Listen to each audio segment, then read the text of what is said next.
the David the Dog Trainer podcast, episode 14. 1-4. We got past 13. Here we are. Welcome. Here right now. You threw me off. I'm sorry. I'm sorry. Groove. We're talking about music. We're throwing back to the old emo days. Oh, yeah. Jamming to some songs. And then I was getting ready to just smash that R button, hit the record, and then Josh threw me off because he didn't have the cameras going. So I'm sorry. here we are. Josh Dobe Productions in the house. Hello. I'm in the house. Nobody else is in the house. No one else. No one else is in the house. Doobie, what's good? Oh, a beautiful day. God, it's nice out. Yeah, We need an outdoor podcast. We do. So Next week. We're going to do it next week. Yeah. We're going to film it outside. right. It's going to be a pain in the fucking ass to do. But Yeah. You really want to do this? we'll see. Okay. We'll see how I'm feeling Wednesday of next week. Otherwise, last night I did photos over at Aaliyah. Yeah? Yeah, they're opening up today, actually. How was Philly? Oh, Philly was beautiful. It was, it didn't snow there, thankfully. Just for context, if you guys forgot, last week we had a blizzard on the day that I have to go drive 6.5 hours. Oh, God, I forgot it snowed. It snowed 7 days ago, and now it's 82 degrees outside. What's going on? You got to love Io. Whoa, did you hear that? Yeah. Can I cut out for half a second? Okay. I think we're good. Okay. I think so. But yeah, I did photos out there for a distillery. Manatawny still works. Manatawny. Yeah. They in Philadelphia, they love like Native American names. Like everything is. You know, I feel like that's just going east. There's that like in between Ohio and New York that there's a lot of like Indian reservations and stuff, I believe. Yep. Yeah, and then like they have so many streets, their highways. I mean, and a lot of people use it for their businesses too. And I mean, it's cool, but man, some of it's like I always like forget. Like I had to think right there, like Manatawny, like because I always screw it up. What's the rest stop that's on the way to New York? Like you pass through it going to like Buffalo and stuff. That's it's in an Indian reservation, and you get off the highway, and then you literally have to walk over this like covered bridge all the way across the highway. I know what you're talking. Allegheny or something like that. Yep, I know what you're talking about. That rest stop was like our staple point where anytime we would drive out east if we were playing shows, or anytime I were just driving to Buffalo to hang out with Dave and Tyler and all of them, I would 100% of the time stop there. Yeah. They had a piano guy that would play in there all the time. Literally, they had a piano in the middle of the rest stop. There's somebody playing there. That was like my staple one. But I remember, like every time we'd go through there, huge Indian reservation, ton of casinos and stuff you could stop at. Yeah. So. Yeah. Other than that, I was supposed to get tattooed, and that didn't happen. Didn't happen. It didn't Didn't happen. you say that happened the last like 4 times you went out there? Yeah, but this time, it's things happen, and it just didn't go according to plan. But I ate plenty of good food. Yeah, I was gonna say, what'd you guys do while you were out there? We went to the art museum, which their art museum is beautiful. They had a bunch of Van Gogh paintings, and it's really a sight to see if you go out there. It has the Rocky Steps. That's where he runs up. Yeah. There. Took a picture like this on it. Yeah. At the top where the footsteps are. Yeah, you have to. Yeah, it's kind of creepy though. That on the side of it, they have like this giant golden Rocky statue. It's not golden. It's like black, isn't it? No, they have a golden one now too. Really? Yeah. Oh, that is kind of weird, I guess. It's like they had the big black pony. one of him like this. Yeah, they have that one too down at the bottom of the stairs, but they put like a gold one up at the top. That's a big ass building. And those really, I remember the first time we went there when we were playing a show, I was like, I want to run up the steps. And we're like walking around it. And we started on like the furthest point. Yeah. And we go around and we pass a couple stair sets. I was like, this isn't it. I was like, what's going on here? This doesn't look like enough steps. Mm-hmm. And I think it was Maddie at the time. She's just like, I think that's it. I think that's just it. You know, and we kept walking around. I was like, no way.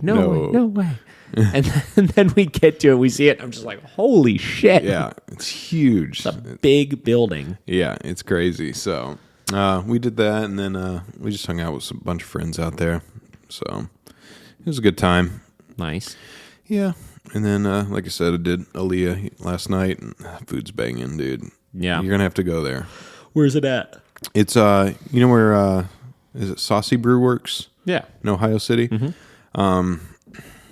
what's that juice place? It's like Beet Jar or whatever. Yeah, across from it. Yeah, it's like Beet Jar, and then there's a street right after Beet Jar, and you go down that way, and it's like right there. Oh, I know exactly where you're at. Mm-hmm. Interesting. I didn't realize that was there.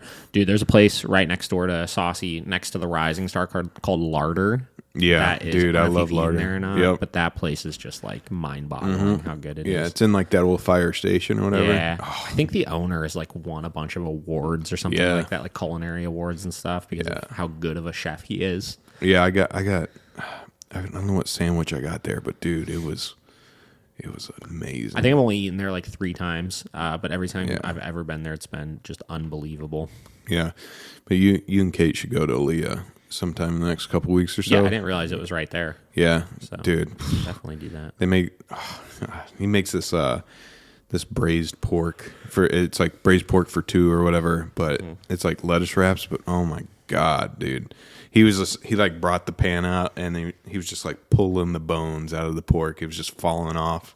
Mm-hmm. Oh my god, dude, hell yeah, it was so good. That's cool. You got anything else lined up this week? Nothing for this week. Next week, after the podcast, I'm actually going to Florida.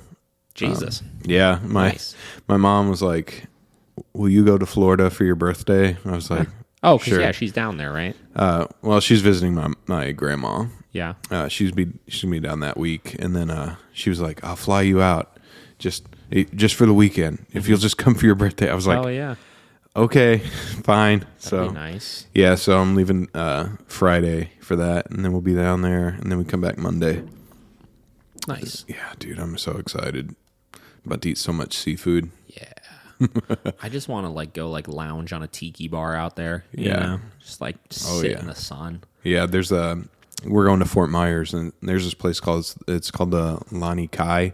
Mm-hmm. And it's like where all the spring breakers go, you know. Like, that sounds awful. It's awful when it's in spring break, but now I think all the douchebags have gone home. But they have a rooftop, like it's like an 8-story hotel, and then on the top they have a rooftop tiki bar and restaurant. Man, sounds great. Yeah, you go up there and watch the sunset over the water. Get a nice island drink in hand. A non-alcoholic island beverage. I'll take your finest coconut water. Yeah, but it's great, man. Hell yeah, that's cool. I mean, you know, I love food, so yeah, we're kind of tripped out. We did a lot of trips in the last few months, so we're kind of hitting pause on that for a little bit. We're going to Maine the end of next month. Oh, nice. For just a couple days with the family. Going to go to Acadia National Park. Oh, yeah. Do some hiking and stuff. And then I don't think we're going to do anything until the honeymoon, I think we finally determined we're going to go to Hawaii for it. So, you know when? Yeah, so we wouldn't go until December because we're going in between her schooling semesters. So, I mean, that's perfect time to go. Yeah, we were reading up on it actually last night, and it sounds like December is like one of the best times to go in. For weather and stuff. I was going to say, I think it kind of cools off a little bit out there too, because it can get hot over there. For sure. Dude, it's beautiful out there though. Never been. You been there? I have, when I was like 14. Nice. I feel like everybody I know has been there when they were a kid. Yeah, which sucks is because you know, like, I didn't really it was cool, but it was like... But you're like, you don't actually comprehend, like, where you're at, I feel like. Yeah, you're just like, oh, this is a new beach. Woohoo. When I was 15, I went with one of my friends to Las Vegas, and it was the same deal. It's like, we're walking around, and we're like, this is sweet. But at the same time, like, there's only so much you can do. You can't do You don't really comprehend anything. Yeah. I remember all the casinos, like, if you're under 18, you could walk through them, but you're not allowed to come to a stop, was the key. So we would walk through all the casinos, but if we came to a stop, somebody would come up to us and be like, you guys got to keep moving. Yeah. And I remember at night, like, some of the casinos would have, like, strippers and stuff dancing in them. So we're 15. We're just like, let's walk through these hotels. Oh, my gosh. I was... Did you listen to the podcast, Joe's podcast with Alex Honnold? Oh yeah. Some recently? Of it. Yeah. Did you hear the part because he lives in Vegas? Oh no, he was like, I didn't listen to the whole thing. I think I watched the clips. Okay, the 3 clips that he posted. Yeah, that dude is something else, man. Yeah. Alex Honnold. Yeah. Did you watch that movie? Yeah, Free Solo. Oh my god, get out of here. Yeah, no crazy. way. Listen, you go, right? Yeah. But like you listen to that guy talk and he has like, I feel like the sensories in his brain that process like emotions and stuff are just not there, which is why he's able to do that kind of stuff. It's ridiculous. Yeah, exactly. But he lives in Vegas full time now, and he was just like, he's like, dude, the start of this pandemic, he was like, it was the creepiest thing. He's like, you would go down the strip, and, they still had like all the lights going and everything, but nobody was there. He's like, I was just half expecting like a zombie to walk out, and I was just like, I wonder how Vegas like got through that period, because I don't know, man. I mean, like Joe was like saying, like their business is the tourism business, 100%. Yeah. And I just wish I could have seen that though, just see that, because every time I've ever been to the strip, there's just thousands and thousands of people. Just go down there and see nothing. That'd be crazy. I think I saw some like photos and stuff of it. Yeah. Like when everything was closed down. Yeah, I think the thing I'm curious about is, so like those hotels and stuff, like even if they had no staffing and stuff at them, like I wonder how much overhead there is like per month and just like keeping the building like standing. Yeah. Like their bills have to be like astronomical just to have like a space there on the strip. Wild, man. I mean, I guess Vegas had to have been like, we'll give you a break or something. I don't know. Yeah. Well, I mean, you figure so much of that money and that revenue is going to the city. Yeah. Anyways. Exactly. So, if there's less maintenance that they have to do on the city and stuff because there's less tourism and stuff. Yeah. Not that it balances out, but I'm sure it helps a little bit. But yeah. I'm really interested. I should do a little bit of like research and reading into some of those cities and stuff and how they handled those things. Because I don't know that much, honestly. Yeah. I like the little bit I know, because I had a friend that worked at like Progressive Field. He was kind of like telling me about it. It's just like, you get there's like a lot of incentive to have like a stadium or like a nice hotel or something downtown for people to do. So you get like a huge like tax break or incentives that way. So I'm guessing that's... Well, it brings, any of those places brings so much money to the city. Exactly. Yeah. Like a lot of people used to like to, this is kind of an extreme example, but I remember when like LeBron was here and like the Cavs were doing really good and a lot of people would like bitch and complain about how much money those athletes were being paid. Yeah. Right? Which, whatever, that's a different conversation, but they were being paid so much because they were bringing twice that to the city. Oh, yeah. Having a team that good or having a stadium like that or whatever draws so much business into that area where they immediately recoup that. Yeah, exactly. It's like they wouldn't pay that much if they weren't equally bringing that much in. Yeah. I heard that for our home opener or whatever for the Indians, like they had to basically like turn people away because like everyone's been wanting to do something. Yeah. And I wonder, because like they just lifted the like outdoor ban or whatever. I saw that. So I wonder. I wonder if that's going to affect the stadiums and stuff. I figure like, yeah, because 95% of the Indian stadium is basically outside. Yeah. So like, are they going to just let them do like full cap? Yep. Mm-hmm. Because I'm sure this year is going to be the best year for any sports team because everyone just wants to do something. Hell yeah, especially football and baseball. Oh, Two outdoor ones. Yeah. Two that people usually always went crazy for anyways. Mm-hmm. Yeah, I would totally agree with that. Yeah. Cool. But yeah. So I was telling Josh before we started here last week, one of my favorite ones we've done so far. I don't know what it was. We were talking about it, Matt, having somebody really like fresh in the game, being able to talk about that kind of stuff with him, and somebody that also already has such great like insight into things, well-spoken, stuff like that. Yeah. I think we had some really, really great conversations with that. The conversation felt like it just like flowed really nicely and stuff. I would highly recommend everybody check that one out. If you're, interested in getting involved in dog training, if you're interested in getting involved in any sort of business avenue and stuff, I think we talked about a lot of really great techniques and stuff to help your learning curve, to be able to help move you further along through whatever that is, and kind of to be as efficient as possible in your endeavors. So I think it was really sweet. I had a really good time with that one. So a couple things I was thinking about. So we've talked numerous times about wanting to do kind of like a more businessy focused podcast and stuff. I think that Obviously I'm not a fucking business guru, but I do quite a bit of research on it. Obviously we run a company. You've been working for yourself for quite a long time now. I think, so one question I was thinking in last time when I was talking to Matt is so talk to me for a minute about what working for yourself means to you, and not just that, but like what inspires you about owning a business?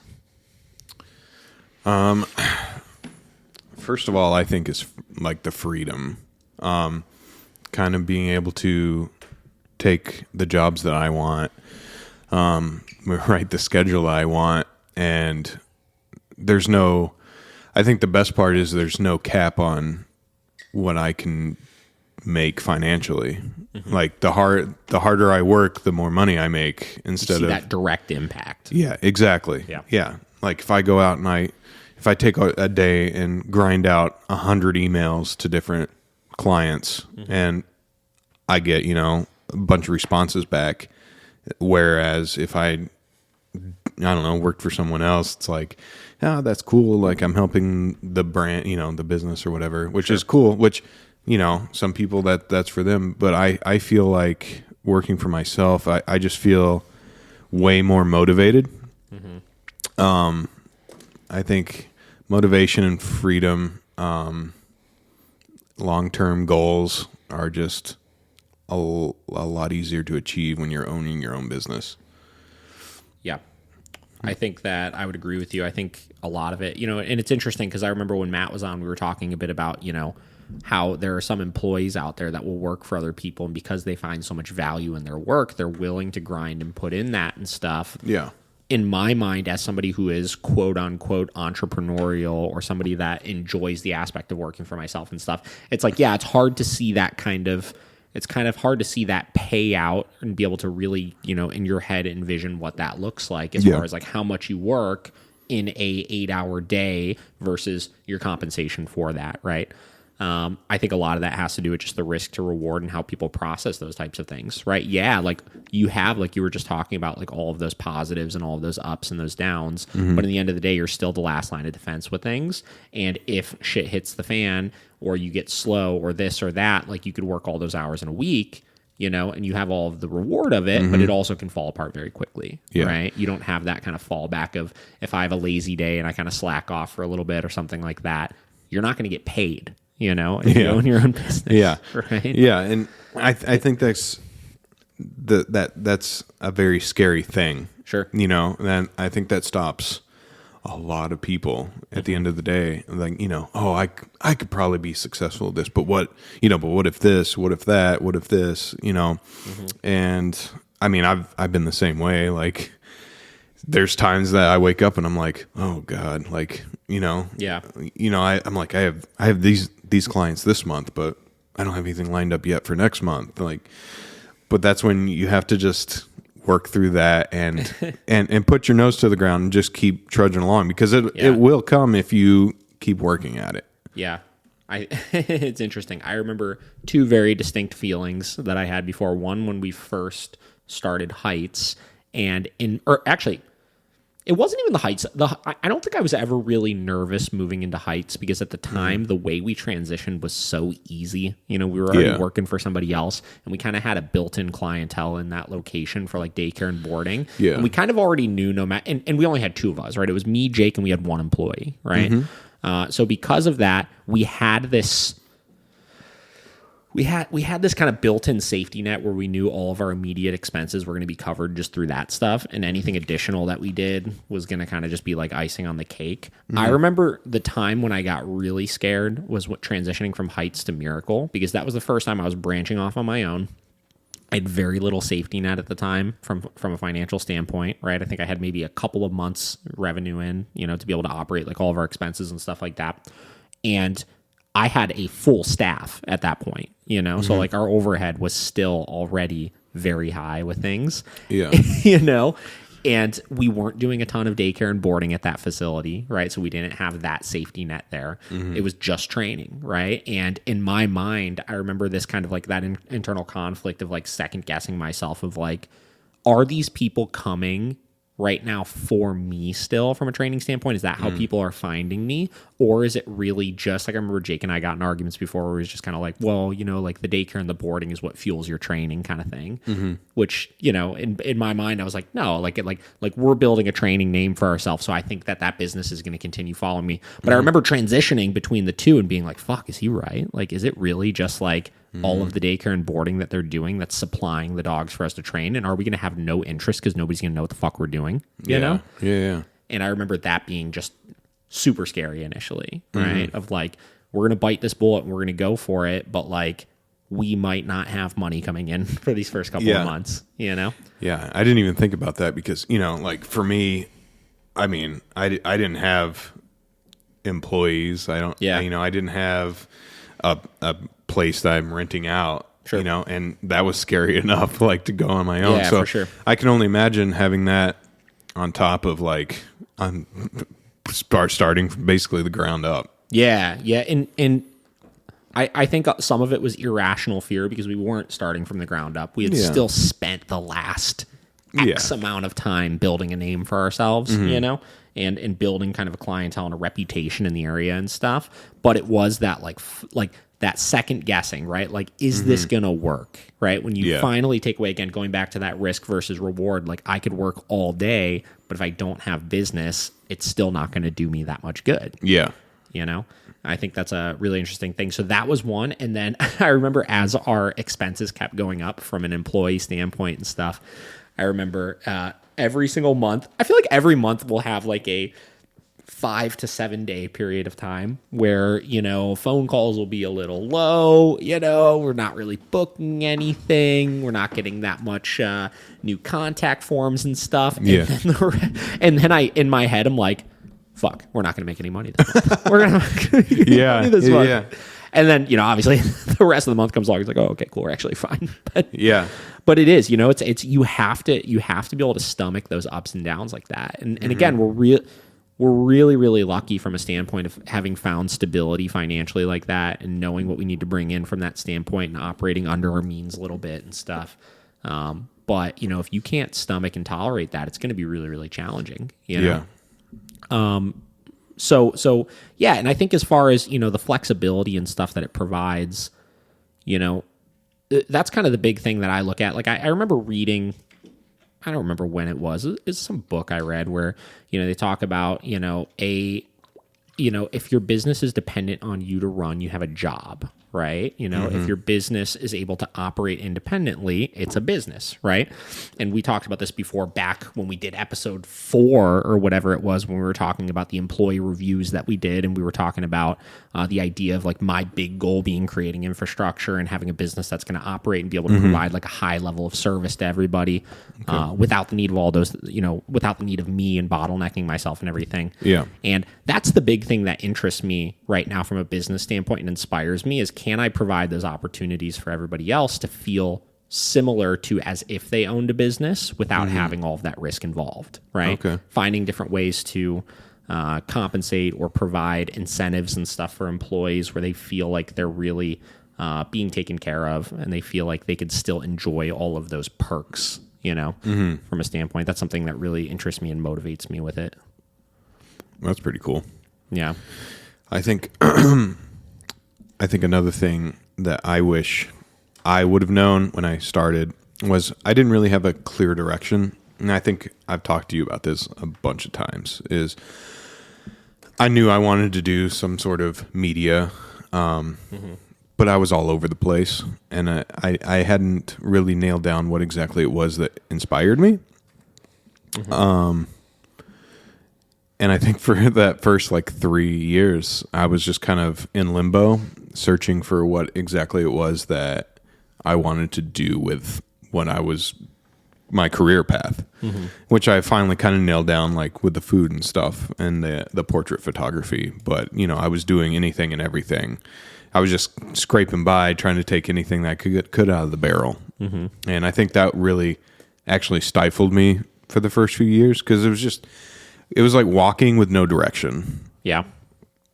And well, you're just trying to stay afloat at that point. Yeah, you know? exactly. I think that's normal. Like that's what, we talked about this, like when we first started training, or when I first started training, we used to take any client for anything and we would create something for that person no matter what. Mm-hmm. Because no matter what, when you're starting your own business, you need money coming in and you need clients coming in. Yeah, right? Exactly. It's when you start getting too busy, that's when you need to start picking and choosing those things. Yeah. I think a lot of people make the mistake of skipping that step and trying to be too nitpicky before they're at that point, though. That's true. Yeah. And I think there's a balance with it. I guess it can especially if you don't know going into it what you want to specialize in, it's going to be difficult to prioritize and emphasize those things, right? That's true. So for example, like in my case, like I knew the type of work I wanted to do from the beginning, and I knew that did not involve doing service dog training or CGC tests or therapy dogs or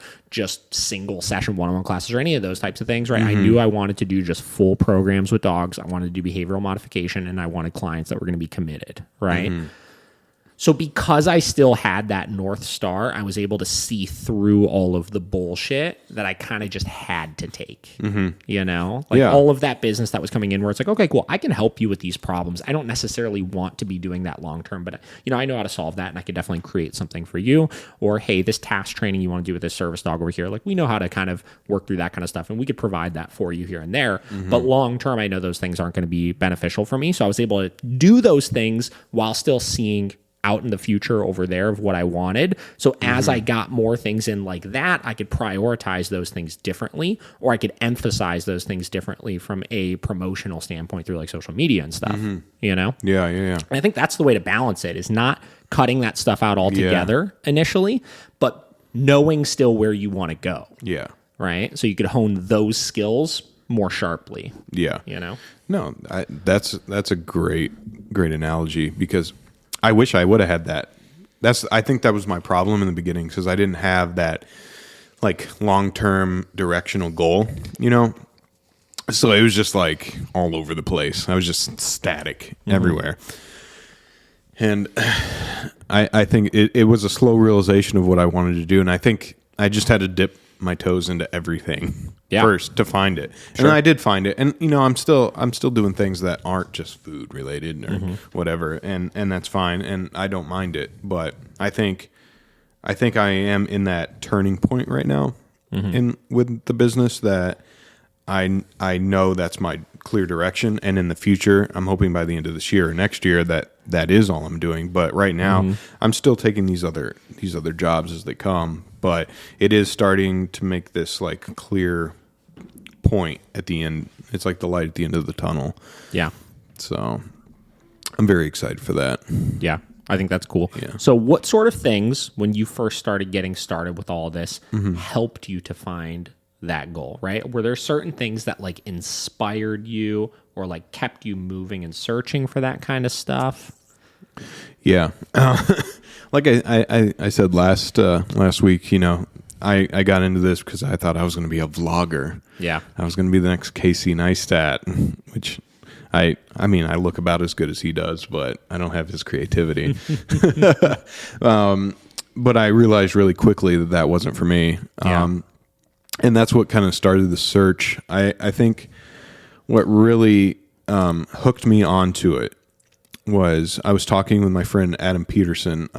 He's like a pretty known chef throughout the Cleveland area. He's worked with a lot of higher up chefs in the industry, and he worked with me at Melt for a little bit, and now he works for like a food supply company. He kind of works with everybody throughout the city, and he was just like, "Hey man, like you obviously had a passion when we worked at Melt, like you loved food and everything. Like I think it would be something that would be good for you." And like it was like a long talk with him about it, and then he got me my first food job.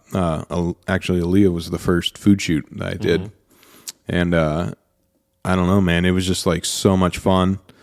It was, I don't know, I'm sure you've had those times where it's like you worked with a dog and you were like, I love this. Like, it was just like perfect, like a perfect like union of like your willingness to work with that dog, but also you're enjoying it completely, Yeah. And that's kind of what happened with me that day. I was just like, man, this is a lot of fun. So I just started searching for more people that would need that. And man, it just took off in my brain. And I was like, this is my direction. Yeah. That makes sense. I think you're totally right. Is finding those things that spark that creative touch in you more, and where you really start to enjoy it. And I know, I found that fulfillment through feeling where I was the most impactful with the work that I was doing. Yeah. There were certain clients that I worked with that I didn't even realize it when I was necessarily training the dog, but I remember sending the dog home and doing the one-on-one sessions post board and train, or doing, finishing up the one-on-one classes we were doing or whatever it was. And hearing some of these people just flat out tell you how much of a change you made directly on their life, right? From a serious standpoint, or in your case, how much of an impact you made on their business through helping them with something like this, or how productive they've noticed things do, where you're just in your head, you're like, okay, cool, this makes sense. That's where you start to find that internal value in yourself, right? You start to realize what I'm actually providing is past just a service. It's helping to make somebody's life easier or better or improve on something that they really care about. Because even though, it's not a living thing in your case with a restaurant or something, that's still people's life work in a lot of these cases, right? So if you could help them to make it better or to continue growing it, that's huge, right? You're tapping into that kind of emotional side of things for both of them as well as you. Yeah. And well, that's why I've been delving a little bit more into wanting to get into portrait photography, because the few things that I have done for people, I've done a couple engagement shoots and stuff like that, and they come back and they're just like, wow, I didn't think we could look that good, and it really benefits their life to have something like that. And I just really like that beautiful side of people, being able to take something and make them feel good about the way they look, And I think Brittany Gidley, got to shout her out again. She kind of helped me kind of realize that when I was she was helping me out a little bit there, She took me to that little photography meetup, and I met a lot of people through that. Oh, I forgot about that. I forgot you went to that. Yeah, that was a fun time. And then, I was just talking to her about how she got into everything. She just started as a second shooter at a wedding, for a wedding photographer. Yeah. And then she found her way to where she wanted to go, because, the first thing was she wanted to help give back to the babies in the, what was that unit called? The pediatric ICU or whatever. Whatever it's called. Sorry, Brittany. But, it was cool to hear her direction. The NICU.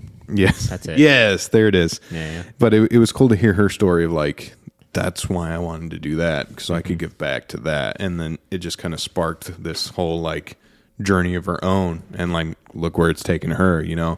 And that's really, really inspiring. It's something that I would like to get into myself for my portrait, the portraits that I want to do.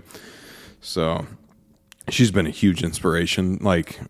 She's kind of started out the same way, just kind of was I want to do this. Yeah. I want to try it, and pretty much taught herself everything.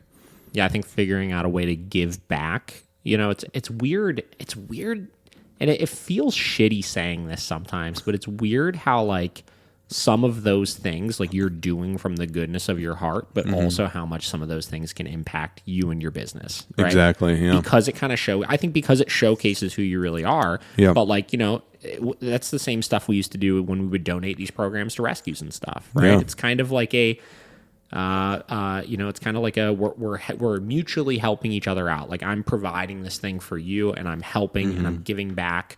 And unintentionally through that, it's like karma, right? It kind of comes back to you and helps to grow your business, right? Yep. We saw so much of that when we would do those free board and trains for the rescue dogs. Yep. Dude, those rescues that we worked with still we are the person they refer people to at this point. We've gotten so much business through doing that, and it feels good to have helped somebody at the same time, right? It's so cool to see some of these dogs that we've trained and helped to home out, doing great in their homes, and knowing we provided something good for them, you know? But, it feels shitty saying it because you kind of got to play that game a little bit too long term, right? You know, and those types of things can help you a lot as a growing business, is looking at, you know, like, what do you really care about, right? Like, what are you passionate about? What do you want to help with or impact with? And then go and do those things because those things will benefit you, right? It's a weird concept, you know? Yeah. There's a photographer I follow. He's out in California, but he follows, there's like this little nonprofit that showers and gives haircuts to the homeless, but he'll go and take photos, like before and after photos, and like tell the people's story, like in the captions of his photos. Yeah. And he does that completely free, like just to give these people some happiness to see their before and after, but they're really, really detailed, like really nice portraits. And he just does it out of the goodness of his heart. And like, he's gotten, brand deals with like Canon, Paul C. Buff, which is the light modifier that I use. But he's gotten so much business and notoriety off of doing this, you know, like thing that he just was like, I want to do it, you know, to help these people. Yeah, 100%. So, yeah, that's just like another one of those success stories of doing something nice.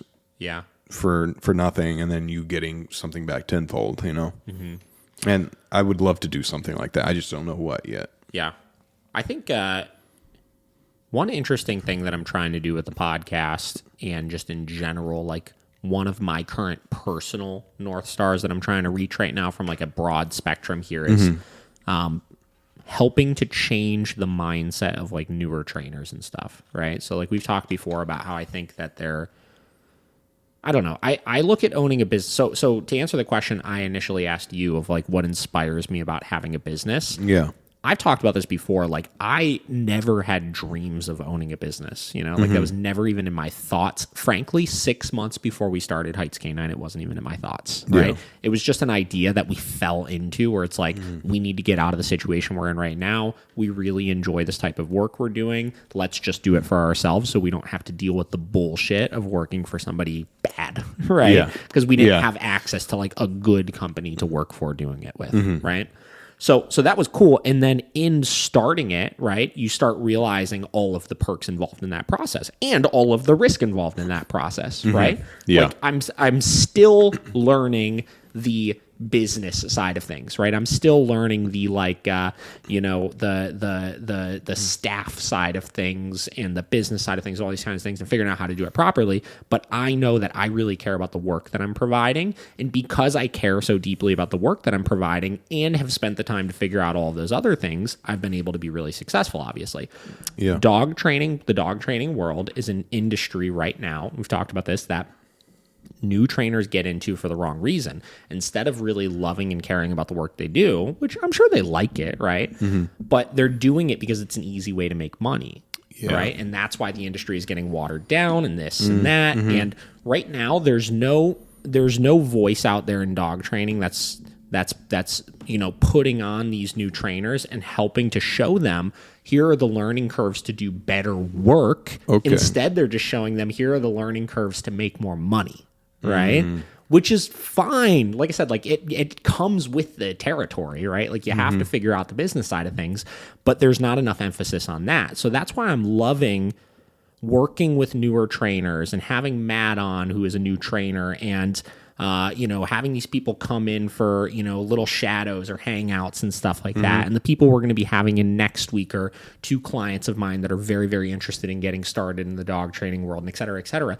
And I'm trying to put those people on, and I'm trying to share as much knowledge from a training standpoint as possible to help them provide good work. Because the goal from a dog training industry in general is to help people, not to make money. And if you help people, you will make money, right? But you got to go in that order, right? You can't just do it all out of order, because then you're just going to turn into a greedy fuck and not do good work and just realize you could kind of do the shortcuts, right? So that's my North Star right now, is figuring out like how can I provide a platform that's going to help those people in the best possible way. you know? Okay. And that is such a huge goal of mine right now. And I love doing it so much, you know, it's like, okay, it's like cool. Like, you know, Matt is 30 minutes away from me, right? Like he trains 30 minutes away from me. Am I nervous about us stealing each other's business and this and that? Like, no, I don't care about that because I know there's no lack of business out there, right? I want to be the person that puts all these people together. Yeah. So that's a big goal right now. And that's something that's really been inspiring me lately. Yeah. I mean, even not even stealing business. I mean, it's like, let's say Matt runs into like someone that wants him to train, but he knows it's like over his head right now. Who's he gonna send that person to? He's gonna send them to you. Sure. You know? And it's just gonna be a nice little network. Like, and I think that's the thing that so for an outsider's standpoint on the training world. Yeah. It seems to be very cutthroat, like, yeah, you know, my way or the highway, or like, yeah, you know, it just seems like there's been a lot of that, like through the few years that I've been like working with you, and that does kind of suck. Yeah, like, for sure. You know, like because when we went, so like just an example, when we went to Florida, with Joe. You know, that was really cool. Like, he opened up his business with his clients coming in to listen to you, and everyone just learned more. You know, everyone had a great time. Everyone felt more confident about things that they were doing, blah, blah, blah, blah. And it's like, why wouldn't you want that? I mean, I know we've talked about ego and stuff like that. I'm sure that's a big thing of it. But if everyone just, like, worked together, it would be such a better, like, experience for people getting into the training world. Yeah, I mean, working together and just being open to other ideas and other opinions and stuff, and being able to provide a network where we can continue to help people. You know, I mean, like you were saying, like we are creating exactly that, right? And if I can continue to branch that out past just Northeast Ohio, and you know, talk to other new coming trainers elsewhere, like we have a lot of new trainers that reach out to me from around the country and stuff like that, where I want to be able to help those people, right? I don't want to like turn them away or be like, screw you, you need to go do this or pay me for this or whatever, right? Like I want to assist those people, especially those people from out of town, right? If I get a new trainer that reaches out from whatever, California or Idaho or wherever the fuck, you know, that's, you know, me being able to impact them and help them do better work out there. Like they're going to do it one way or another. So why wouldn't I do it with the standpoint of like, I'm helping them to do it better than they were going to do it before. So those clients are going to get more value and then be in that person's head as far as the person that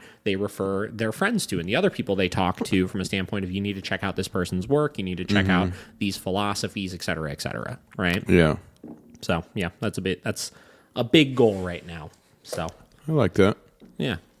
Which I think we've been on the right track so far. I mean, I feel like especially after like the first few episodes, like we started to get into gear of exactly what you were talking about. You know, I think we've answered a lot of questions from people that are trying to do the dog training stuff. And we've talked a lot about how to start from the ground up, you know? So I think we're getting to the exact spot that you want to be at. Yeah. Good stuff. All right. So, we are going to get into here. We're going to be getting into some questions and stuff that we got on Instagram. And then depending on how much time we have after that, we are going to dive into some additional reading related things that we haven't done yet because we need to. Perfect. So let's go and let's pull some up here, see what we got.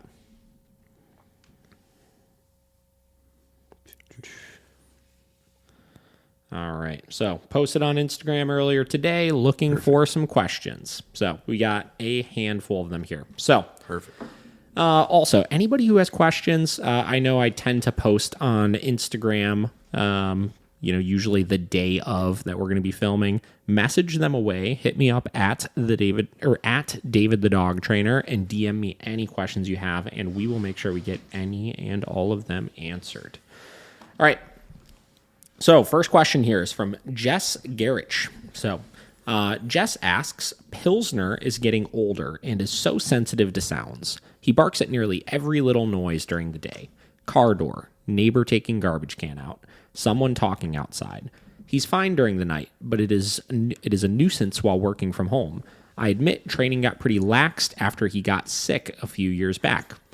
So Pilsner is a dog that I worked with probably like 6 years ago, legitimately. So it was when I was still working for Rob. Pilsner actually was one of Rob's clients that I kind of took over for a little bit. And we just did some foundational work. I think we did a couple of lessons, like introduced an e-collar, things like that. So if I had to take a guess, I would guess this dog is probably 9 or so now. He's definitely getting older. So a couple things here. So obviously, 2 big points here. He's getting older, and he got fairly sick a few years back. I do remember her posting about that. I don't remember exactly what that sickness was, but he was definitely not feeling good. So when I hear both of those things, what I typically am led to believe is that, like she said, training is pretty non-existent at this point, right? So Pilsner is a dog that used to have a history of reactivity. He was really bad out on walks and stuff, and that's a part of the reason why we did those one-on-ones, to start working through those things. So this is a prime example of what we talk about sometimes when we say that training is for the lifetime of the dog, right? Yeah. There is never a period of time when we are going to stop training our dog, or we're going to hit a point where it's like we no longer need to maintain this stuff or this or that, because no matter what, things will start popping back up, especially things your dog has a history of doing, right? Yeah. So you'll know, Josh, when you were here and Kate let the dogs out while we were in the backyard, notice they had e-collars on, right? Now, our dogs don't have e-collars on all the time, obviously, but I've talked about this before. 3 situations I will always put e-collars on my dogs is if we're having people come over the house. So in this case, you were at the house, right? If we are going off leash anywhere, or if we're going to any sort of public place. And the reason for that is because those 3 situations are situations where our dogs are the most likely to blow us off in, or most likely to rehearse these things. Now, we strategically put the e-collar on any time in those situations to ensure that if something comes up, we could address it when it comes up. Yeah. Right? Forever. Even when the dog hits a point where they no longer rehearse those behaviors, in Pilsner's case, right? Even if he's no longer reacting at other dogs, I forever, for the end of time, will always put an e-collar on him when I take him for a walk, because I know at some point, because he has a history of rehearsing those issues, I'm going to need to utilize it still, right? At some point. It may be once every 3 months. That may be once every 6 months. I don't know, right? But he's going to try it eventually, right? Now, the reason why I say this is because not that she's having issues on the walk necessarily, but you will notice that as we let things slide in certain areas, or as our dog realizes they can go extended periods of time where they're not going to get consequences for certain negative behaviors, no matter how big or small they are, those issues get a little bit worse and a little bit worse and a little bit worse over time, right? It's going to come back. So it may not even be the dog needs to wear the e-collar in the house so you can correct for all of these noises and stuff. It may just be that you need to find what are those structured situations that you're going to need to have the e-collar on all the time for, right? And what sorts of things do you need to give consequences all the time for so that it bleeds over into all these other places, right? So the first thing I would do is I would get the e-collar out. I would make sure that it's charged up, and I would make sure that every single day you implement it into some situation in your day-to-day, right? If you're walking him still pretty regularly, I would definitely put it on when you're out on the walks. And then I would pick whatever your highest traffic time during the day is when you're working and make sure he has it on in that situation as well, right? And then what I would do is I would implement that essentially forever. For the remainder of this dog's life, he's going to wear the e-collar in these handful of situations, and you're going to make sure that you're ready to correct for any of that nonsense as it comes up right away, right? Don't use, this is not a getting more sensitive to the noises kind of thing or anything like that. It has nothing to do with because he's older, he's more irritable or whatever it may be. It has everything to do with the fact that right now, the dog has just realized that he can get away with these things again. Yeah. Right? So when I see questions like this, that's almost always what I'm starting to see. So again, long-term maintenance, keep that in mind, right? We're never getting off of the e-collar, right? We're never and again, it's not even an e-collar thing. We're never getting off of giving the dog consequences for poor behavior, right? Because the more, because I'm consistent about putting it on in those situations, I know every single time the dog does it, I'm going to be able to address it and I'm never going to get caught off guard, which means that I'm going to develop that long-term habit of them not doing it, but I'm still going to position myself to be able to address it those few times that it sneaks out, right? So pretty simple one, honestly. I would just say, like I said, you got to get a little bit more consistent about stuff. And it doesn't mean you need to sit down and do an hour of training a day, right? Everybody kind of uses this as like the reason of like, I got lax with the training. Yeah. And I think it's because in their mind, they look at it like when we were doing one-on-ones where you needed to sit down and do like 2 15-minute sessions a day or this or that. And you needed to like chunk out time for it. Yeah. Where it has nothing to do with that. Your training that you're going to be doing with them is going to be happening while you're working from home. You know, it's going to look like cool. We're at our desk. We're typing. My e-collar remote is right here. Pilsner's off. Fucking off, doing whatever he wants to do. Oh no, there's a car door. Pilsner. Oh. No. Tap. Back to work. It's literally as simple. I mean, it's literally. And you just did it. You know what I mean? Like that's your training, right? There's nothing. There's nothing intense about it or anything. It's just simply being in a position to address those things as they come up. Because here's what usually happens, right? No e-collar on the dog. Same situation. In a Zoom meeting, dog starts barking. He's freaking out at a window out there or something like that. And it's like, hold on. Pilsner, hey, come here. What are you doing? Stop it. Get in your crate. Go to your bed, right? It turns into a whole production because there's no easy way. Yeah. That you could, there's nothing you could do about it at that point. So instead, you get frustrated. Your energy level comes up, which just brings Pilsner's energy level coming up, which then disrupts your meeting or whatever email you're sending or whatever it may be. And it just turns into a disaster. Yeah. Right? So you got to position yourself to be able to address these things immediately when they come up. It'd have it just be matter of fact, simple, right? Dog does what you don't want. You're at your desk. No, tap. Done. Boom. So that's what I would recommend. Get really consistent about that and figure out. Here's the thing that you need to do. Figure out what your long-term maintenance plan is. What situations does he need to maintain that collar all the time? Because you're used to those situations being the times that he would typically blow you off in, right? All right. If you do that, good to go. All right, let me catch my breath for a minute. What do you think, Josh? No, I think that's something that you know, like you said, it's an easy thing to fall out of.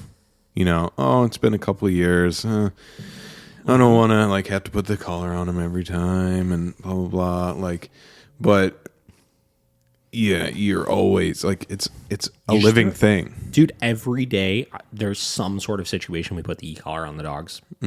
Every single day. Yeah, I still do it. I've been training my dogs for like 7 years now. Yeah, you know, and every single day I still do it. Yeah. So that's just something you just got to do. There's never a time I'm just going to start letting stuff slide. And here's the thing. If you notice certain things pop up, right, something random that's out, like in my case, something outside of those 3 situations of people coming over off leash or out in public, right? Say it's just in the backyard, there's more stuff to smell out there and they get sloppy with coming into the house at night or something like that. You isolate that thing and you put the e-collar on in those situations for a week or 2 and you work through the problem and then you fade it back out again, right? But you do that stuff forever and you don't let stuff hit the point where they start getting really intense, right? The second I were to see my dogs start getting reactive to noises outside, we would be getting an e-collar on and we would be addressing that and making sure they realize they can't do that. The second, that way you squash it, right? When it's really minor still, you say, hey, that thing we're not doing. We're not playing that game right now. You know? As opposed to, oh, it's just a little thing. We'll let it slide a little bit. Oh, we'll see if he does it next time. He stopped when I said, hey, you know, so it's okay right now. Yeah. And you let it get a little worse until it's a big problem again. You know, you give them an inch, take a mile. Listen, do you remember the book, If You Give a Mouse a Cookie? If you give a mouse a cookie, they're going to want a glass of milk. Yeah. I mean, even for her, just having that peace of mind, you know, while you're working, why do you obviously like, she's got to be like kind of on edge, like is my dog and like flip out disrupt right shit. Yeah. Yeah, I mean, you start getting into disruptive times. And here's the thing. Actually, here's a great way to look at it, right? So even though there's not people physically at your house, if you're on a Zoom meeting or something, look at it like people are at your house. Because you're basically entertaining from afar. So that's the reason why. Is because when people are coming over, my dogs are likely to be disruptive, right? So you got to treat it that way. That's good. That's good. Dude, I've said this before. The reason why this pandemic has created so much business for dog training. So here's the thing. With the pandemic, dog training blew up, right? It was like, I feel like one of the best industries you could have been in with all this stuff going on. And I feel bad because, like, you know, obviously there are a lot of people that are hurting and a lot of businesses that are suffering and stuff right now. But a lot of people are seeking dog training help right now. Yeah. And a lot of people are like, oh, have you been getting busy with all these COVID puppies and this and that? And it's like, okay, cool. Yeah, we've definitely gotten people that have gotten puppies over that time. But 90% of that business is not puppies right now. 90% of that business is people who have had dogs for years and years and are now just realizing how absolutely psychopaths they are. Yeah. Because you figure, just like she was saying, like if you're used to like your dog being crazy, but you just like leaving and going to work, right? And whatever, you know, and not needing to worry about them for 8, 9, 10 hours a day, right? And you start working from home and you're trying to be in meetings and you can't even be in this meeting because if your dog's loose with you, they're jumping all over you and barking and being disruptive. And if you go stick them in another room, they freak out because they can't be away from you. Yeah. I mean, you literally can't work then. Like, what do you do? Yeah. You literally, like, there's nothing you can do about it at that point. Nope. And I think a lot of people have realized they've essentially ran away from their problems with their dog for too long. And now that they're stuck home with them, they need to actually do something to solve them. Yeah. So we've seen that. Yeah. You're a captive audience to your own destruction. Yeah. And it's wild for sure. All right. Moving on to the next one here. Okay. This is a good question. Emma asks, sorry if you already mentioned this in a previous episode. I'm a little behind. Interested in the science of the e-collar. So many people don't understand how it works and why it is an effective tool. Ooh. Oh, good one. Science. Dang. Science rules. Why do we go? We always get such good questions. Well, this is Emma. This is actually the girl that's coming in next week for the podcast. Perfect. Foreshadowing. Yes. Foreshadowing. Dude, I'm excited now. She's going to ask these kind of questions. All sorts of good questions. Her and her friend Margot, they both ask very good questions. So they're both coming next week. Nice. All right. So science, right? Let's break down first and foremost because everybody likes to use. So this is, you know, getting back to the positive only trainers versus this and that. They all love to quote, we use science-based training, blah, blah, blah, blah, blah, blah. It's science, this, that. Okay, cool. First off, we have to define what is science in training, right? So science, commonly referred to as science, is just learning theory, right?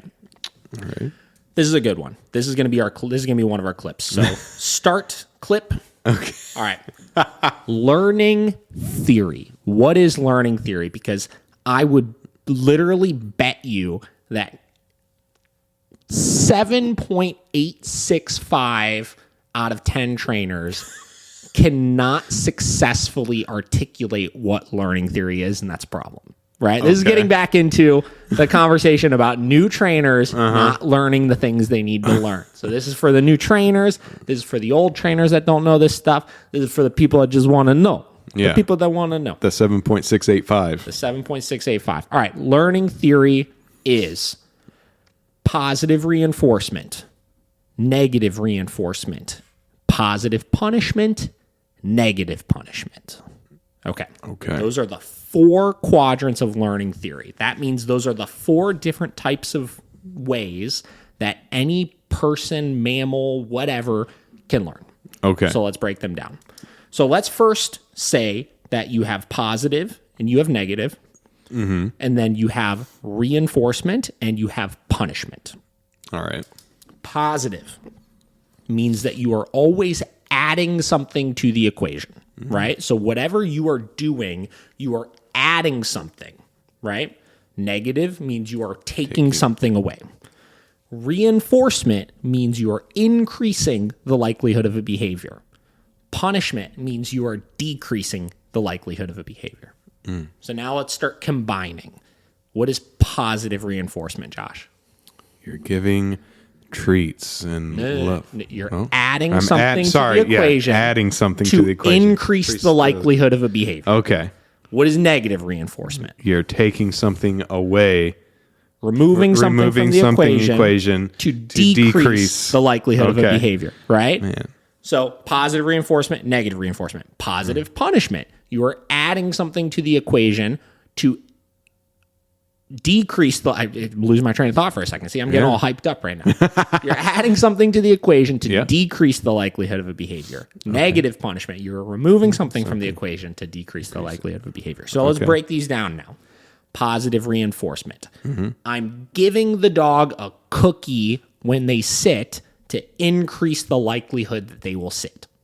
Okay. Right? Yep. Negative reinforcement.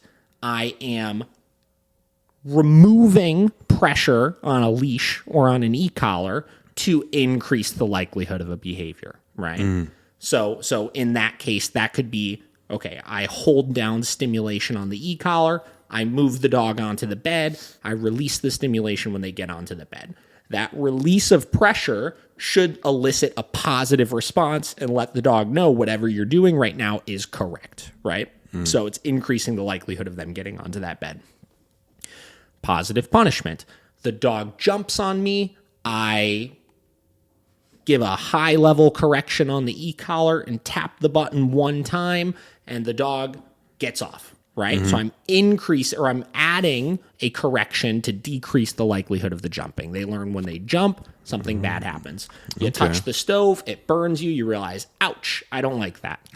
Yeah. Negative punishment. This is the one that people don't typically understand very well, right? Okay. You're removing something from the equation to decrease the likelihood of a behavior. So say I'm doing food training with a dog, right? I'm giving them treats for sitting. Dog jumps on me. I stop giving them treats, right? Okay. I'm removing something from the equation so that they realize that jumping on me is no longer getting me rewarded, right? So it decreases the likelihood of that. Then they sit back down. I start giving them treats again, right? So understanding all of these things is the first step, because this has nothing to do with the e-collar, because you could just apply the e-collar to any number of these different ways. Two of them specifically we'll address in a minute here. But you have to understand the learning theory of anything that you're doing with dogs. You could do it with a leash, right? I apply pressure on the leash, dog sits down, I release pressure. I'm using negative reinforcement in order to increase the likelihood of the sitting, right? Dog jumps on you. I tell them no, I pop the leash really hard, right? I used positive punishment in order to decrease the likelihood of the jumping, right? Again, dog sits down, I tell them good and give them a treat. I'm using positive reinforcement in order to increase the likelihood of the sitting, right? Dog jumps on me, I take the treats away, they sit back down, I give it back to them. I'm using the removal of the food to decrease the likelihood of the jumping, right? So anything you're doing, you have to fit into those categories. So now we'll implement the e-collar use into those things. Catch my breath. So implementing the science of the e-collar into it, the e-collar can only be used in one of two ways: positive punishment or negative reinforcement. And these are the two that typically positive-only trainers say they don't work, right? Well, they do work because it's learning theory. It's science-backed. It fucking works, right? Yeah. What they're implying when they say it doesn't work is they're saying that the other two are more effective, right? Which, listen, there are scientific articles and studies out there that show that a dog, obviously, that is very motivated by something, positive reinforcement will get the point across faster, which I would agree with, right? We obviously want to reinforce and teach everything as positively as possible, because if you can get the dog motivated to do it, they're going to be more likely to do it for you in the long run, right? Yeah. But no matter what, there are outside reinforcers that no matter what, there's going to be other things your dog is more motivated to do, which is where you need to implement those other two ways, right? So whatever. So positive punishment with the e-collar is when we're using a single tap correction with it. So the dog does something incorrect and we give a correction to decrease the likelihood of the incorrect choice. That could be a behavioral issue like jumping, barking, biting, or it could be non-compliance of a known command. I tell the dog sit, the dog knows how to sit and chooses to blow me off, and I give a high correction for blowing me off. I'm decreasing the likelihood of blowing me off in that case, right? The other way is negative reinforcement, which is we're typically teaching stages, right? So we're teaching a behavior. I'm holding a button down, releasing the button when the dog does a certain thing to show the dog what that stimulation means, right? And to increase the likelihood of the dog doing that thing. So in our e-collar system, we always use it in the order of negative reinforcement first, positive punishment second, right? So I'm going to spend the time teaching that stimulation at a low level with every single command using negative reinforcement, right? Getting onto the bed, getting into the sit, getting into the heel position, coming to me, any of those types of things. Once the dog shows a clear understanding of both the command as well as that stimulation and the off switch for that stimulation with that command, then I switch to positive punishment, where I'm just using that stimulation the dog understands now at a higher level for non-compliance of a known command. End clip. So listen, science-y, whatever, understanding the learning theory is really important. I think that question, the real question should have been, like I said, what is the learning theory and how do you implement any of these tools in that way? Because like I said, it's not tool specific. It's just how you're implementing that tool, because any of these tools can be used the same. I can use a fucking treat as positive punishment. Say I don't know. I got a chuck it ball that my dog likes to chase, right? And my dog jumps on me and I tell him no and I throw the chuck it ball at their head, right? Assuming my dog doesn't like having a chuck it ball thrown at their head, that would be positive punishment. I'm adding something to the equation, right, to decrease the likelihood of a behavior, right? Like all of these things are the same. I could use my hand, right? I could pet my dog and give them good positive reinforcement for sitting. Or if I ask them to sit and they don't sit, I could push down on their butt. And then when they sit, stop pushing down on their butt, which would be negative reinforcement, right? So I'm applying pressure and releasing pressure when the dog does a specific thing, right? I could use that same tool, my hand, as positive punishment. My dog, I ask them to sit, they don't sit, and I tell them no and give them a side poke, the Cesar Millan side poke, right? And that would be me adding something to the equation to decrease the likelihood of them blowing me off, right? So any of these things, you have to understand how you're implementing them, because here's the thing. All of those things done sloppily don't work either, because a lot of people get hung up on low-level e-collar training, right? Okay, cool. Low-level e-collar training only works if the dog has clear understandings of the off switches for things. So let's say I'm trying to use negative reinforcement, right? And I'm telling the dog, sit, and holding the button down and then releasing it when they get halfway down and then they finish sitting on the ground. I could do that 9 gazillion times, but if I'm not consistent with where that off switch happens when the dog's butt is fully on the ground, they're never going to make the correlation between that stimulation and the position, right? So you have to be able to break it down in that way and understand how that works so that you could use your praise effectively. So you could use your leash effectively. So you could use your e-collar correctly. So you could use your food correctly, right? And if you don't understand learning theory, you're never going to be utilizing those correctly, which means your training is not going to be as efficient as it should be.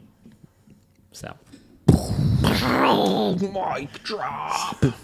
So that's the problem with positive only. They're only using half the equations. Well, yeah, I mean, that's correct. They're only using half the equation and just kind of forgetting 2 other ones, right? Which you can't just forget. I mean, they exist. You know what I mean? Like, that's the thing that blows my mind sometimes is like, they're there for a reason, right? Like, they do work. And listen, we could argue all day long of how much should we use some of them, but no matter what, even if you're not providing it, the environment is going to be providing those things to the dog, right? Yeah.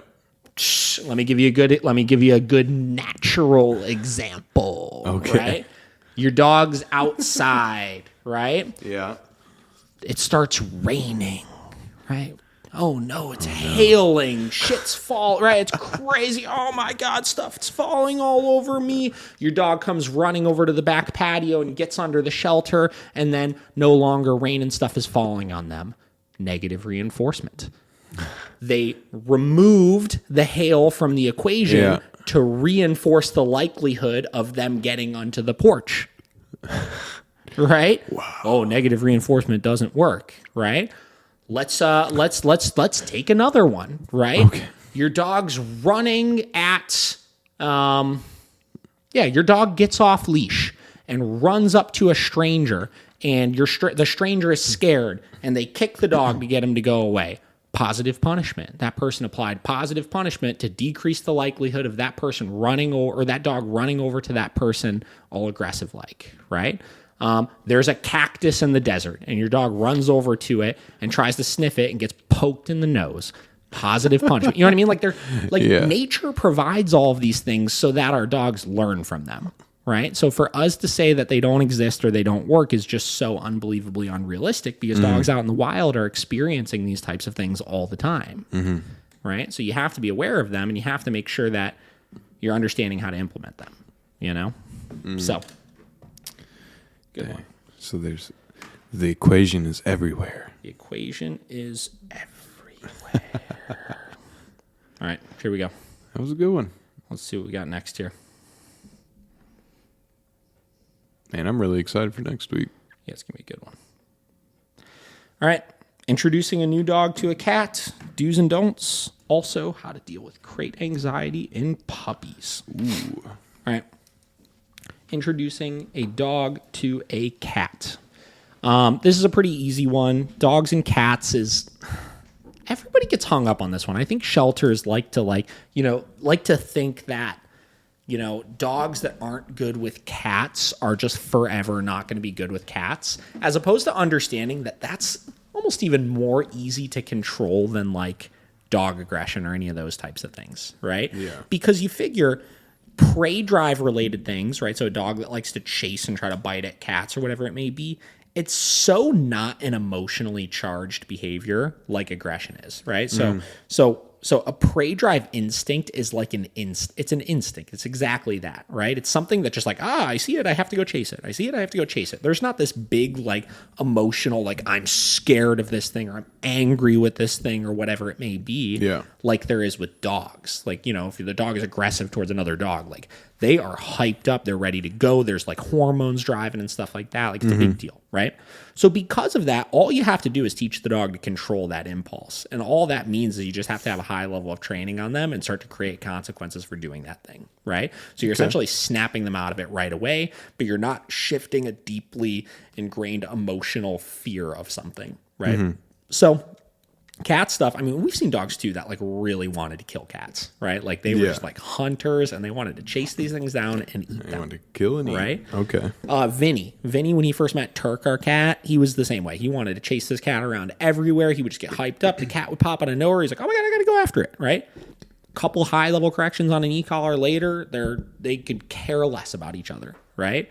It's as simple as that. Creating communication good enough to be able to teach the dog, you're just not allowed to do that. Right? The biggest things I recommend for people is as you're working through it, if you really are scared your dog is going to like full on pick up the cat and kill it, just put a muzzle on the dog, have your e-collar cranked really, really high. And sometimes I'll do like a 3-tap procedure. So I'll have that e-collar set almost all the way up. I'll let the dog go run after him. I'll say, no, tap, tap, tap. Right? 3 big corrections for that. You should see the dog jump and go running away from the cat. Do that a couple of times and you literally should be past it within like 2 days. I mean, it's as simple as that, honestly. From there, you could practice other impulse control exercises like your recalls and your bed stays and things like that. But I think a common misconception is that you need to have the dog like fully trained in order to address that, where you don't. We've worked with lots and lots of dogs before that had no training on them, that they really just needed them to stop chasing the cats. And we just used an e-collar, we addressed it, we got them past it. So cats, that's it. Get an e-collar. It's going to make it very, very easy to do so. Do's and don'ts. I don't know if you're referring to the dog and cat situation or just general do's and don'ts. So I'm just going to make the quickest, easy one in the world, right? Okay. Do train your dog using balanced training techniques. Do get an e-collar and make sure you use the e-collar in the high arousal situations forever. Yeah. Do make sure that you are providing your dog enough mental stimulation. Notice I didn't say physical stimulation because it's all about the mental stimulation. Get them thinking and you won't have to walk them as many miles per day. Get in their heads.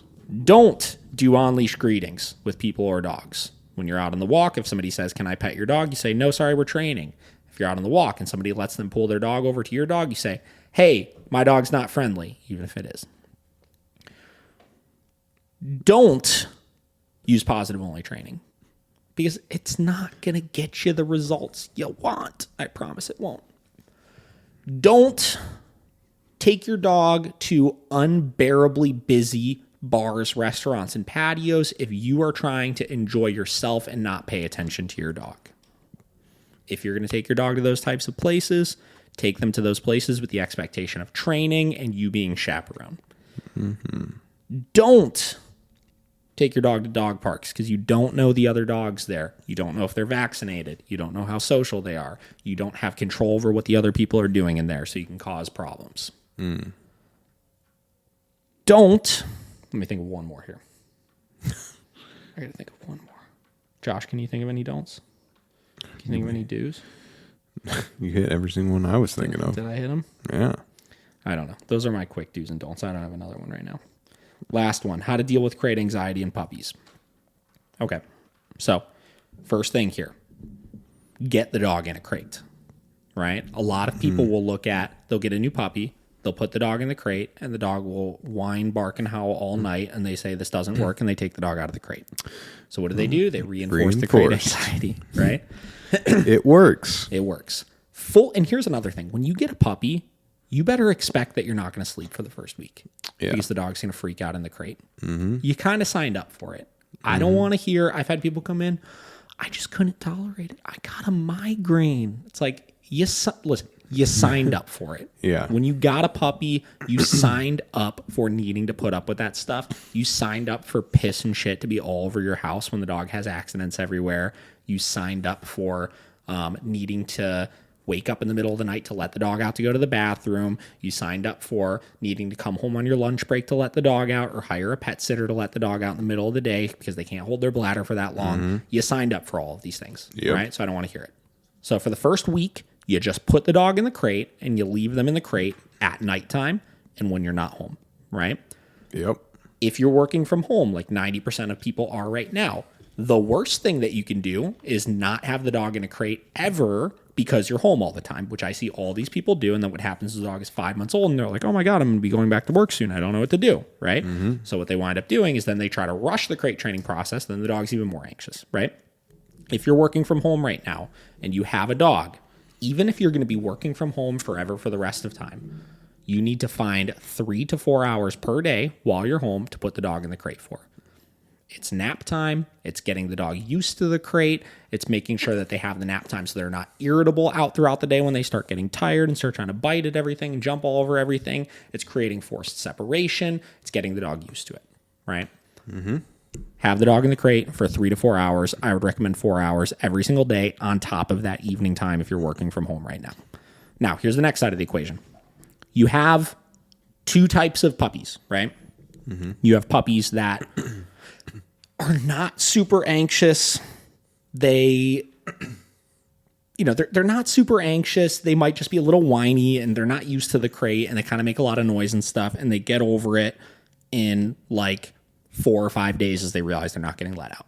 Yep. Then you have the dogs that genuinely are genetically a little bit crate anxious or confinement anxious. And you do all of these things, you do them correctly, you make sure that the dog is in the crate at night when you're not home. If you're working from home, the dog is in the crate for 4 hours throughout the day, and you're a week in, 2 weeks in, and the dog is still making a ton of noise and stuff in the crate. From there, you need to then implement techniques to get the dog to chill out, right? That may be corrections in the crate. That could be pennies in a bottle. You take it and throw it at the crate door when the dog starts making a bunch of noise to startle them out of their anxious state and interrupt them. You could have an e-collar when the dog is old enough. You could use a pet corrector while the dog's making noise in the crate, but you got to figure out a way to address that crate anxiety. One last technique as far as crate anxiety is concerned, don't create arousal when you let the dog out of the crate. I'll see a lot of people make the mistake if they get home from work, they open the door, and then it's just, oh my God, I'm so excited to see you. And they create all this energy and they create all this contrast of when we're in the crate, it's boring and it's horrible and it's awful. And as soon as they let me out, I get super jacked up. So what you do is you create all of this arousal and all of this buildup of as soon as they get home, I need to get super, super pumped, which makes them more anxious in the crate. So biggest things here, get the dog in the crate.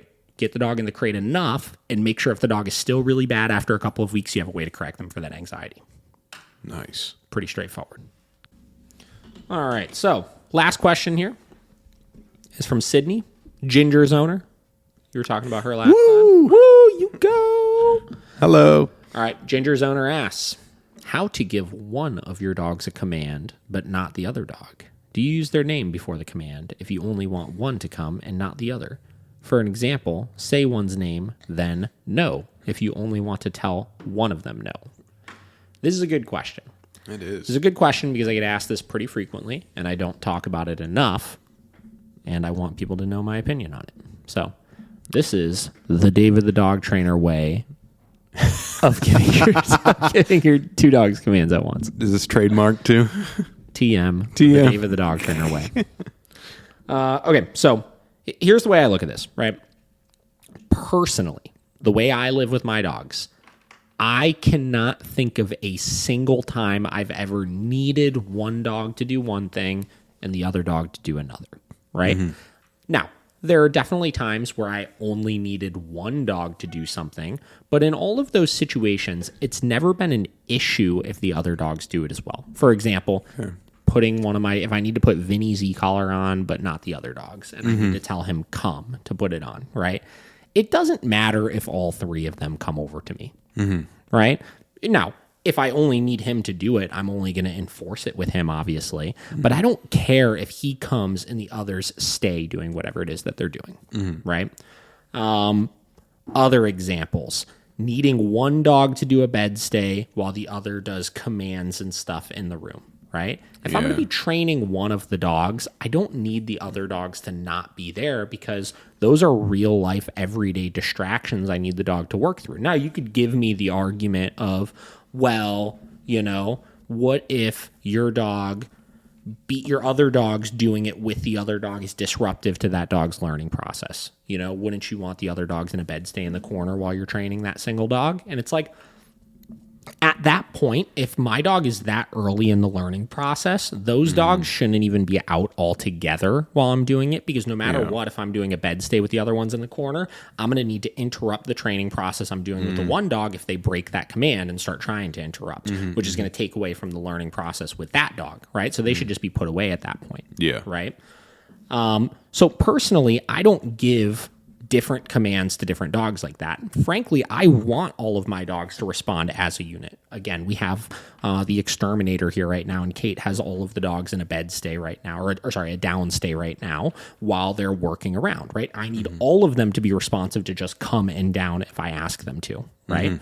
And I'm going to enforce it like a unit because that makes it easier, where if I needed to go through the process of like, Vera, come down, Deli, come down, Vinny, come down, et cetera, that's way more of a pain in the ass for me to do than just teaching everything as a unit. When I'm walking, I need all of the dogs to heel with me, right? Yeah. When I'm stopping, I need all of them to come to a stop with me and get into a stationary position when I ask them to. When I have people come over the house, I need all of them to get on the bed, et cetera, right? Now, the only variation to this, like she had said, is the no marker, right? Say I'm correcting one dog but not the other. And this one's a little bit different, right? Because there's not really a way to distinguish that, like, this marker is exactly for you from a verbal standpoint. Me saying, Vinny, no.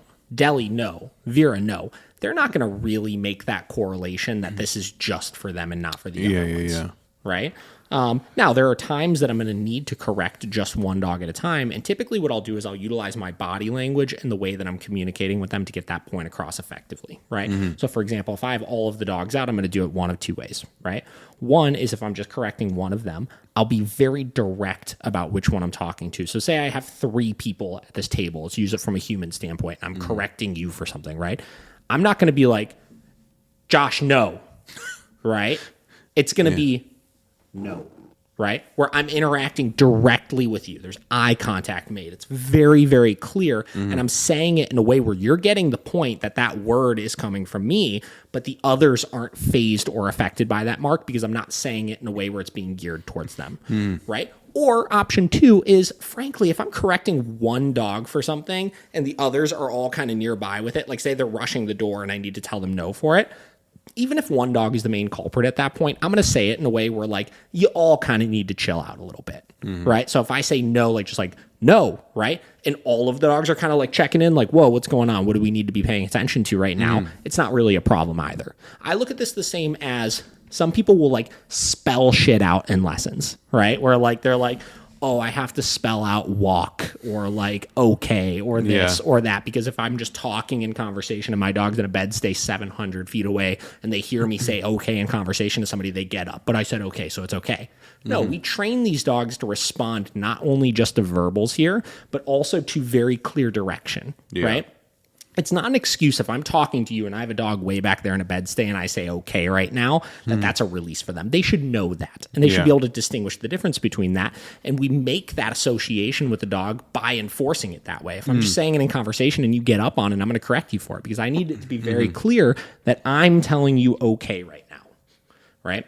So I look at things that way. When I'm working with multiple dogs, I treat them as a unit. I enforce everything all the same. I don't try to create confusion, especially, or listen, here's the thing, especially very early in the training process, or unless you're like a very high level dog trainer. Like I could get away with trying to do those types of things with my dogs because of the level of obedience that I have over them in those situations. And because I know how my body language works and how I can communicate individually with them in an effective manner, 99% of clients out there are not going to be able to do that. Right? And because you're not going to enforce it very strictly, it's not going to be reliable long term, which means it's not even really fair for you to try to enforce it at that point. Because if your dog's not 1,000,000% rock solid with bed, sit, down, come, this, that, and then you start correcting them for responding to it sometimes when you're talking to your other dog, you're going to wind up screwing up all of your commands. Right? And it gets very confusing very fast. So that's the reason why I choose not to do that. I don't want to ever correct my dog for responding to a command in a situation like that where I'm going to decrease the likelihood of them doing that behavior when I'm not going to be consistent about enforcing it anyways. You know? Gotcha. So that's the way I've always looked at that kind of stuff. So don't overthink it. It's pretty easy.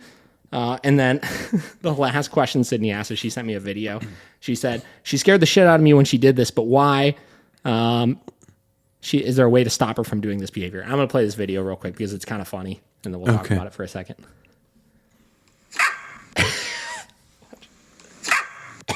It's on loop. It's actually funny. Yeah. Okay, listen. She's telling your annoying puppy to chill out. It's not a big deal. Yeah. You know what I mean? Like, come on. She's laying on her bed, and she got this weird little puppy with a big-ass cone on that's bumping into her and stuff. Yeah. Like, I would tell that puppy to get the fuck out of my space as well. You know? So here's the thing. There's no people get real scared from the... Here, let me... Can this show in the video? Is that showing? Yeah, it's showing. It's showing. Okay. Is it clear enough? Do I need to pull it away or put it closer? No, you're good. Okay. You see it enough times now? Okay, perfect. Yeah. So here's the thing. Everybody gets real up in arms over dogs creating boundaries, whether it's barking or snapping or whatever it may be. That is an effective / appropriate correction, in my opinion. Some dogs have personal space issues, right? Some dogs don't like when other dogs are all willy wonky in their space and bumping into them and all sorts of stuff, especially when you have a dog like Ginger who had a lot of dog issues to start with, right? She didn't really like other dogs. So the fact that that's how she's creating her boundaries with this puppy, A-okay in my book. I would leave it be. I'm sure it's a little startling initially because you're not expecting it. It's like, whoa, what's going on over there? But it's just not a problem, right? I don't have any sort of problem with dogs creating boundaries like that, especially if it's a younger dog and an older dog where the older dog is creating boundaries to the younger dog, and if the younger dog responds to it, frankly, right? That is normal and that is okay, and I have no problem with that, so I wouldn't sweat that a whole lot. Nice. All right.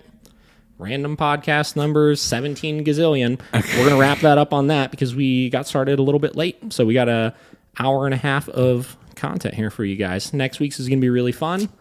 Continue sending us questions so we can make these podcasts longer and longer, and we'd be happy to answer them for you. Yeah. Josh, what do you think? Anything? Oh, that was great. I know it's a random podcast, so we got a little businessy side. I like that, and then we had really good questions again. I think we have really good viewers and listeners. Great fans. All right, where are they gonna find you?